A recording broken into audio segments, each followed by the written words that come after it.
Good morning, everyone. It's Joker, and today we are back with another slime video. And yesterday, we did my top 10 most favorite units to use of 2024. And now it is time to do the opposite, my top 10 least favorite units to use in 2024. Again, the stipulation, New Year's Blessing, Rimuru, and Shion came out before 2024, but they were already on the first list, so they're not going to be on this list. Fern is not out yet, so we don't know if she's actually going to be good or if she's going to be absolute hot garbage. Hopefully not hot garbage, but we can't really put her on this list without knowing what she does or having used her before. But everyone else, people who were not on the top 10 list, they're free game. So we have the dishonorable mentions this time, and then the top 10. And I feel like this is going to be. I don't know what's more. What's the word? What's the word? Spicy. The top 10 most favorite units because everyone has a favorite, or the top 10 least favorite units because everyone hates some unit in some way, shape, or form. And their hate extends further out maybe than some others. I don't know which one's going to be more controversial. But let's go ahead and get started with the dishonorable mentions. There are quite a few, unfortunately, because I think they're bad, but I think they're bad for the time they released or because of some other reason. So first off, Maribel. Nowadays, with the 150 skill cap increase, she is a lot easier to run. Thankfully, she did get a pretty big resurgence in usefulness with the 150 skill cap increase. But Guard and Super Guard, good for normals, not good for alts, doesn't protect you from alts. The weakness strike stacks, you have to be up front to all the time to get those, and weakness strike is becoming less and less important with the amount of type neutral content that we have coming out. So, she's fine defensively for some things, not good for other things, and her damage stacks are only useful in specific scenarios, and you have to do stupid things to get it.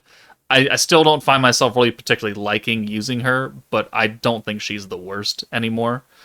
And then the other dishonorable mentions is pretty much anybody from Protector of Peace, and it's not these characters' faults. They all have stupid gimmicks. But it is the Protector's fault, and don't you fucking worry, Masayuki will be on this list. So it's their fault they had to have some stupid whack mechanics to make Masayuki even attempt to look viable. So individually, I don't like using the three of them. Like, I really, really don't. The only one I use is Hinata because of her trait, so she's not really on the front line at all.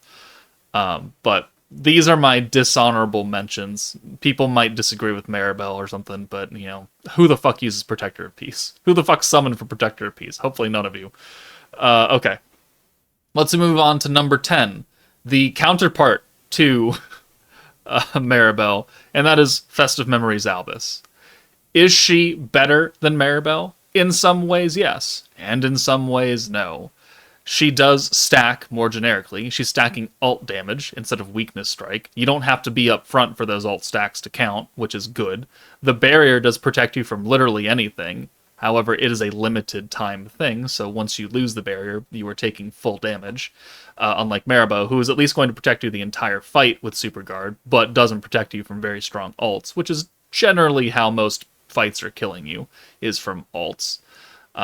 So she is slightly easier to use, but maybe not as forgiving as far as the defensive department is concerned.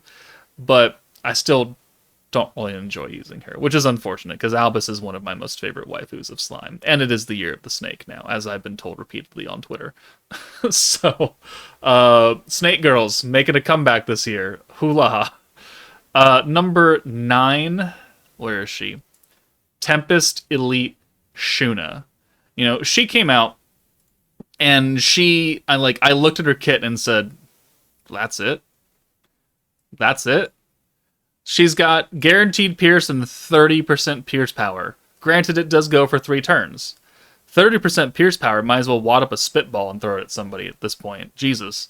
And then her full orb change, all Tempest Elite orbs to blues, and then 25% damage. Okay, Tempest Elite is a really big team. Let's not get that mistaken. But Like, that's it. 25% damage, not a gauge increase or anything. Who the fuck cares about your blue orb damage? 25%, 30% here. Like, this is a summonable meta unit. And she was quote unquote the AoE DPS character of Tempest Elite. Like, it's a horrifically sad how a lot of this team came out. Benimaru, far and away the best unit to come out of it. Rimuru actually has shown his worth over the past couple of months with just insane amounts of burn, especially with, you know, Divine General Diablo's multi-use skill. You could really stack that up pretty funnily. But, you know, this banner was not it. This entire meta as a whole was not it. So Shuna, just horribly underpowered, coming off of New Year's Blessing and Overlord, and then we get this shit. It's like, that's hilarious.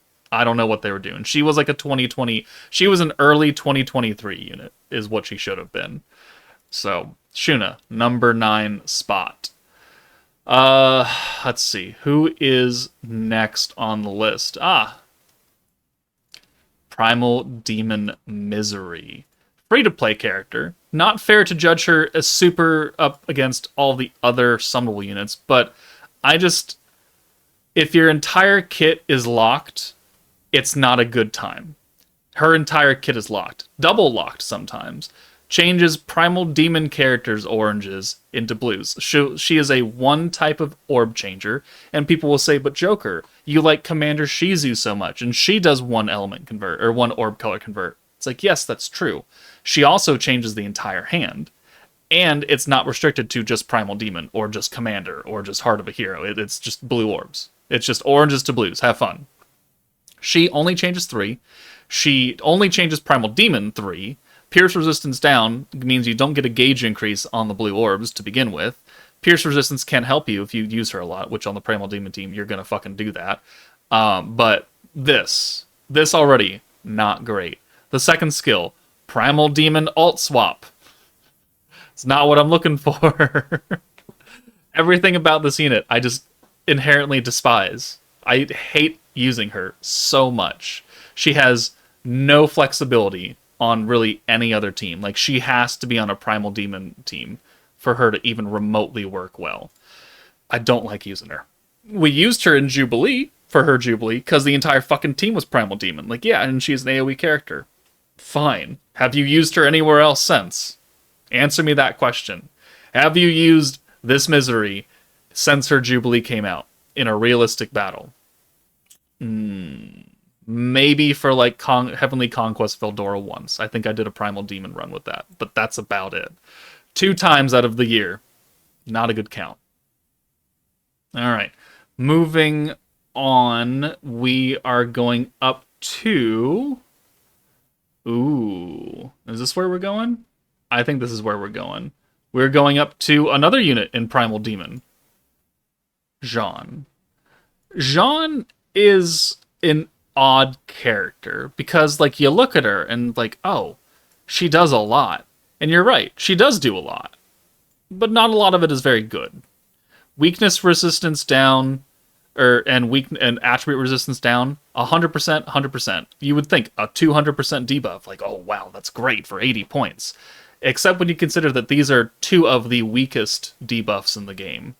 And this, if you were to, give it, like, if you were to put it to an alt buff, like, if you would compare these to an alt buff, this would be like a 40% alt buff on both of these right here for 80 points.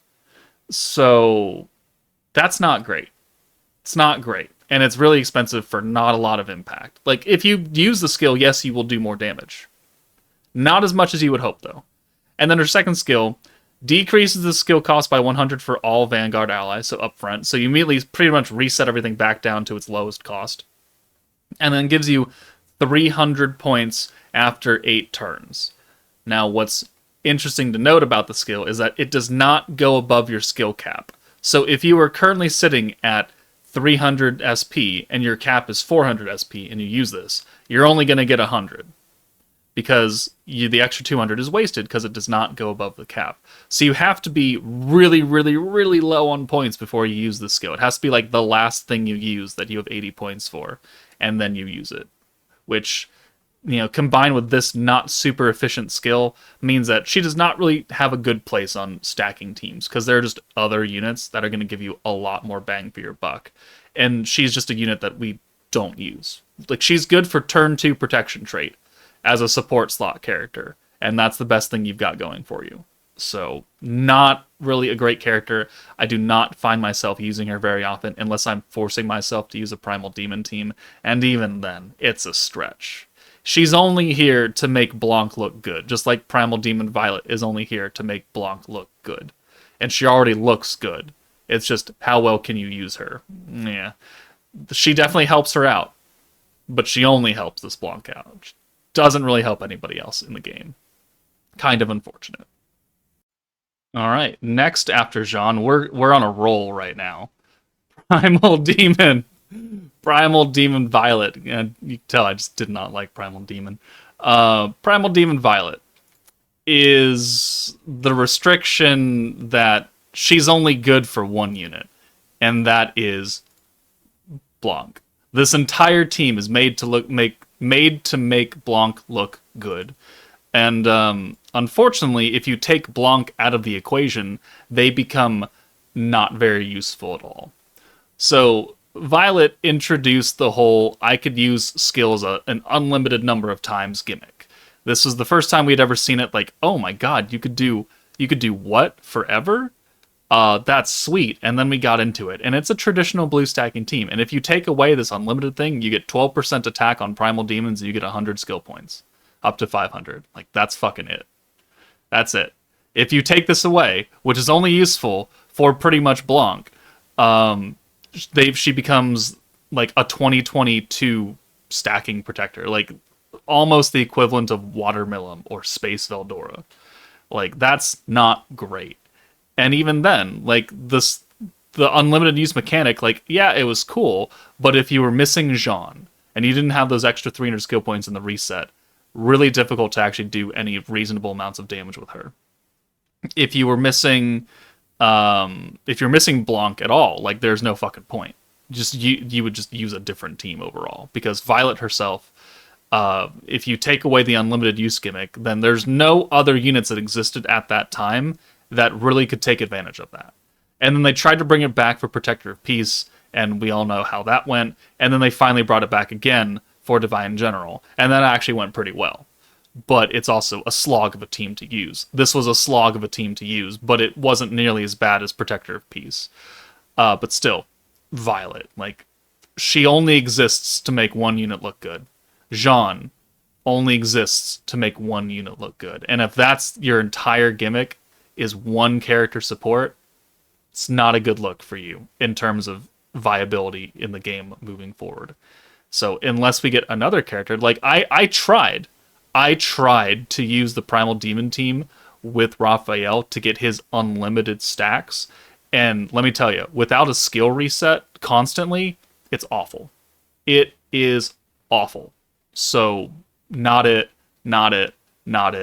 Is that a fair run for me to put almost an entire meta in a row?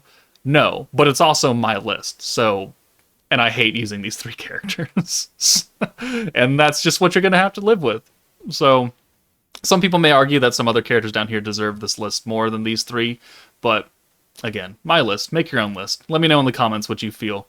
But let's move on to number 5, a unit that I'm pretty sure no one even remembers coming out, and that is Ogre's Pride free-to-play Hakurou. Did you remember that Ogre's Pride had a free-to-play character, and it was Hakurou? If you did, do you remember what he does? I had to look it up. We didn't even use him on his actual Jubilee team. We didn't even use him in his own meta. Like, he's just... He's there, and then he's just to the wind. He's just blown away. Because no one remembers him. No one cares about his kit. And what does he even do? Is he even in the builder? Let's find out together, shall we? Where are you? Here you are. Oh, he is. Okay. So, look at this. Changes Ogre's Pride orbs ×3 into blues, and then blue protection gauge. And then Ogre's Pride ult gauge 20%, and blue orb damage by 10. So, just like Misery, he is locked to pretty much one team, Ogre's Pride, which does have more units than Primal Demon. We'll get that straight. Gauge increase on his orb change, yeah, is cool. Thank God he has that. Alt rush 20%, not really necessary for that team, especially if you had Elmesia, who could do that anyways. And then the blue orb damage, like, I guess the Protector Benimaru is not stacking damage traditionally, so he's doing alt damage, so this 10% is not going to get any stronger over time. I mean, it will, because you do 10, 20, 30, 40, but are you using that skill very often? I don't know. But the fact that no one even remembers that this fucking character exists means that he has less of an impact than Primal Demon Misery, because he wasn't even important for his own goddamn team. Misery, very important for her own team to make it work efficiently, or semi-efficiently. Hakurou wasn't even there. Was not even there. And if you can't even be remembered for your own meta, that means you were not a good release for 2024. And you were not a good character to come out. So that is why he ranks worse than Misery. Because at least Misery had use on her team. Even though they're both traditionally locked to one type of team. Alright, number 4 is actually a tie. And I think we all know who that tie is. Well, most people know. Where are you? Where are you two bitches? Overlord. It really says something that the top 10 list had 2 Overlord character collabs, or collab characters, and then the worst top 10 has 2 collab characters. Shalltear and Aletto. Now, is this objectively their fault for being just that bad? Yeah, it is. Shalltear, 80% ult damage and 80% defense down, one of which is pretty good. The other is not so good. Defense down is she's not updated either, is the worst debuff in the game. Defense down is pretty much, I think I made the analogy in the other game, or the other video, wadding up a ball, and a spitball and throwing it at someone. Pretty much that, but you didn't even spit on it. It's just paper, and you threw it, and maybe it didn't even hit the target. Maybe it flew off in the wind, just like Hakurou. Not great. Her other skill, Despair. Despair, hilariously bad skill. Oh my god. And they gave it to all 3 characters. All 3 Overlord characters have the Despair gimmick. And I know they were trying to keep the continuity and everything, but god damn, that skill sucks. She alt rushes on the Despair skill, along with the 5% resistance down, and then the, 10 damage it does over time, or something like that. It's not a good kit. And her alt buff is restricted. It's restricted to Stern of Spirit and a Wholehearted Devotion. I don't have the game open. They are not good categories. They are not good forces. So it's not like she could even generically buff people by 80%. The only thing that's generic about her is the 80% defense down, and again, that sucks ass. Actually sucks ass. And then Aletto also has the Despair skill. Gives green orbs extra alt gauge increase, which is good for rushing alt. That's cool and everything, but Despair itself is pretty ass still. And then her other skill is a stun strike for Stern of Spirit and a Wholehearted Devotion, and a guaranteed stun. So, yes, you do have a guaranteed stun for 55 points. Cool. You know who else has that? Fucking Light Raphael. Light Raphael from New Year's of 2023. Where are you? Right here. He has a 55-point stun. Okay, well, not here. But he has a 55-point stun skill. Okay, that's nothing new. And then your stun strike ability is locked to, again, 2 very bad teams. And stun strike not really being that good. It's essentially a 40% attack buff if the enemy is stunned. That's what it is. It's not that powerful. It's only for 2 bad teams. Despair's awful. Despair's awful. Your alt buff 80% is locked to 2 teams. Your defense down is awful. You're both just awful. Which is just so very saddening coming from such a highly regarded IP like Overlord and the collab. And that is why the collab is regarded as a monumental failure of this game. And there is no easy way to say that. We had the Konosuba collab. That was pretty good for its time. We had the Idolmaster collab, which no one gave 2 fucks about, but actually made you invincible, so it's actually still a really good team to this day. And then the next collab was Overlord, and then they did it dirty. And a lot of people lost a whole butt ton of interest. And you know what? I don't blame them. I don't like using these 2 units either. The only time I do use these units is for funny videos, where I meme on them constantly. That's the only reason. So, you both objectively are awful. Congratulations. The worst collab in this entire game's history of the 4 that we've had. Alright. Top 3. The bronze medal for being worst is Protector of Peace Masayuki. He just has so much stupid shit that you have to do to even get him remotely viable. It's hilarious. And remember that these 3 characters are down here in the dishonorable mentions because they're so very held back by this motherfucker. And I know there's a lot of Masayuki fans out in this Discord and this community. I don't know why. I've only seen him in the anime. I don't read the light novel. I don't read the manga. Don't tell me about him. Do not spoil me. All I know is he's some blonde dude voiced by Kirito's VA, and he does literally nothing. I'm sure he does great stuff in the manga and light novels. Fine, whatever. We haven't got there yet. His kit in this game is infuriating. Chance to inspire all physical allies. So all physical, not magic, physical, for 2 turns. When the enemy's turn ends, increases attack by 4% for every 3 times the enemy is hit, up to a max of 40%. If you looked at that, and you looked at me and said, what does that do? I'm going to have to sit you down and take a deep breath in to begin to explain it. 4% every 3 times the enemy is attacked, up to a cap of 40% a turn. And you can do that for 2 turns in a row. Great. So, first off, you have to be up front for this to work. Just like Maribel, the weakness strike stacks and the attack stacks from Masayuki, you need to be up front at all times to be able to benefit from this buff. It also means that if you send 6 orbs in a turn, you will activate this 4% twice, because it's every 3 times you get attacked. If you send 6 orbs, that's 3 plus 3. You get 8% attack. Okay, well, generally, teams only send 6 orbs in a turn. So how the fuck are you getting the other... how the fuck are you getting the other 32% attack? Well, you do that by using these characters in your multi-hit skill, which adds 2 more hits to every single orb. So instead of sending 6, or instead of hitting for 6 times, you're hitting for 18 times. And then with the follow-up orb gimmick from Shion, that's now every orb has a follow-up attack. So that's another 6 orbs.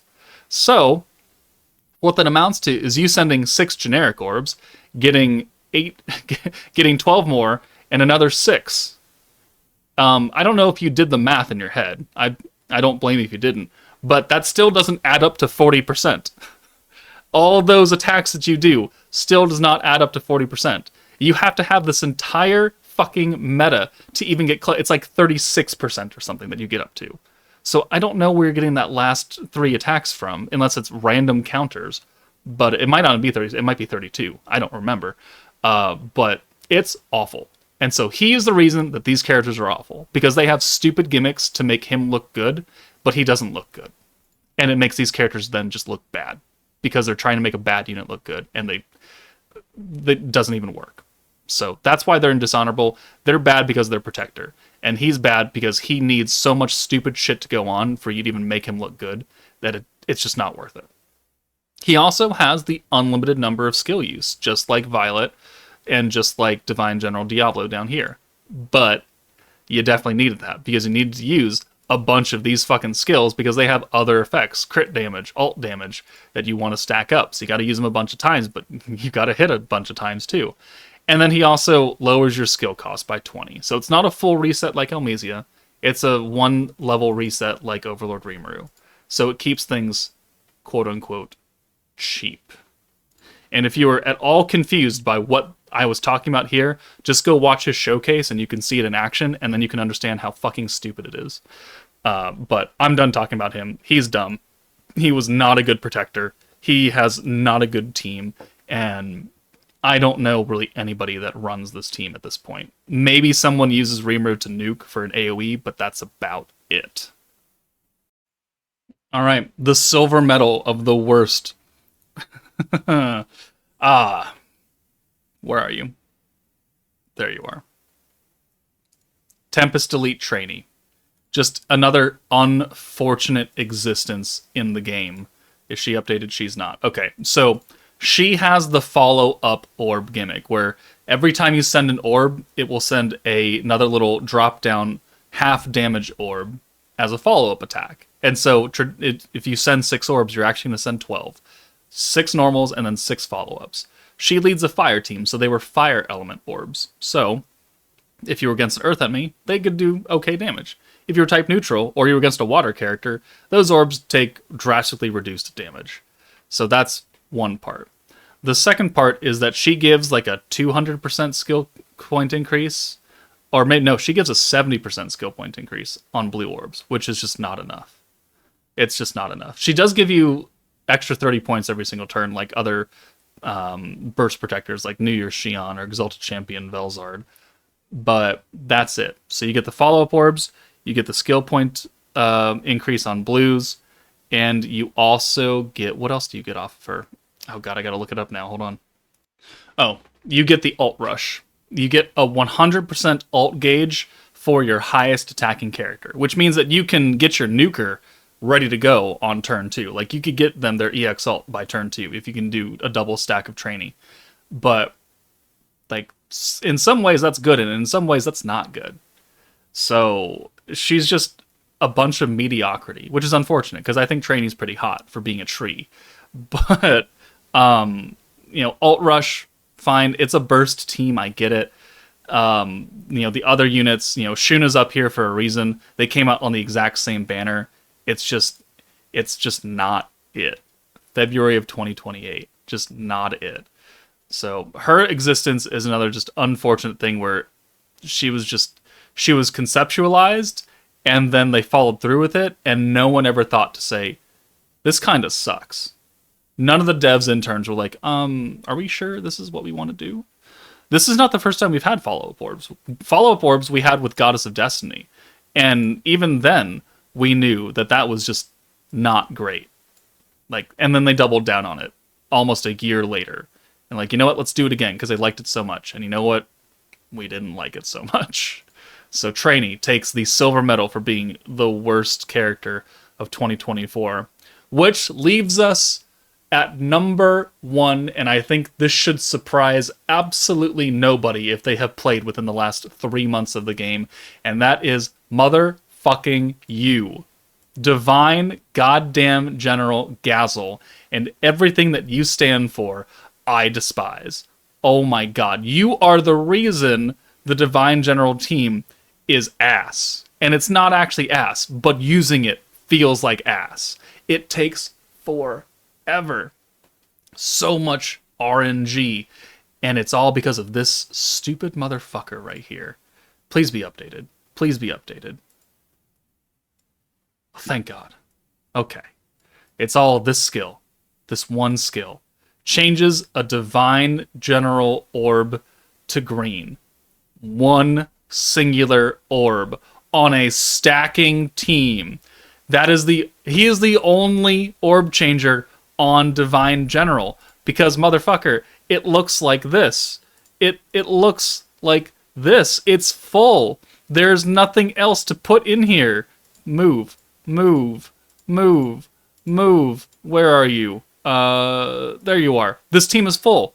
You have one singular orb changer who changes one singular orb on a stacking green team. And yes, I know, you have the full reset. You have the unlimited skill use. That's the only reason why we have one orb changer and one singular unit to do it. But man, if you've used this team, you know that he is the reason this team feels awful to use. We're using him right now for the raid, and it's the best, strongest single target damage team in the game. There's no lying or getting around that point. Blanc and Raphael do tons of damage. But man, you are the reason I lose sleep at night. Oh my god. And then if that wasn't bad enough that he only changes, one... Oh, come on, get back here. He only changes one orb. His skill point increase only counts for Divine General orbs as well. Yeah, it stacks forever. But if you bring, 2 characters that are not Divine General, you go from getting 100 skill points on a green to 9. Fuck me, man. You suck. This is Gazel's first unit since OG release Light Gazel, the big 3 unit. We have never once had another Gazel unit, and they did him like this, and it is so very wrong. It is so very awful. And then his second skill, 90 points. Attribute resistance, 70% down. Weakness resistance, 30% down. Remember what we talked about with Primal Demon Jaune and why her skill was just not that great? Because they're 2 of the weakest debuffs in the game, only being led by defense down. Yeah, he's got it too. A 90-point skill on a team with more 90-point units. Literally everyone has a 90-point skill on here, plus him. He is objectively just so bad. And even on our free-to-play team, like, I don't ever use the skill because 90 points is too expensive for Chamber of Memories on a free-to-play team most of the time. And he's only changing 1. And if he's the only Divine General on that team, he's the only one getting extra skill points. He is the reason Divine General was not fun. This is a really, really strong 3rd anniversary team. The damage output it had was definitely worthy of an anniversary. You are not worthy of an anniversary. Give him a fucking double orb change. I swear to all hell. That would have made such a difference. If it was just simply 2 orbs. 2 orbs instead of 1. You could have been okay at least. Maybe not restricted to Divine Generals. But man, they really... They let some new crackhead intern off the street and said, make a unit. And they said, hey, this looks good. And they said, all right, fine, we're going with it.